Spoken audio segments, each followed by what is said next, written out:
Polda Sulsel menurunkan 100 personil Ditsamapta sebagai bantuan kendali operasi dalam laga lanjutan BRI Liga 1 antara PSM Makassar menjamu PSS Sleman di Stadion Gelora B.J. Habibie Parepare, Sabtu tanggal 14 Januari tahun 2022.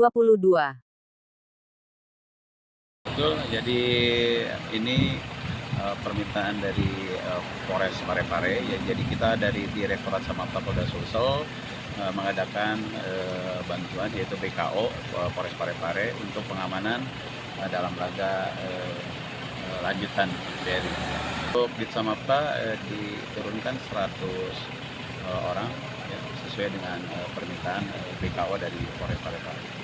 Ini apa saja sih tugas mereka ini, Bang? Jadi kami sifatnya PKO, jadi mengamankan daripada jalannya pertandingan yang notabene tanpa penonton ya. Jadi kita mengantisipasi daripada penonton-penonton yang akan masuk, tetapi memang ditiadakan untuk penonton.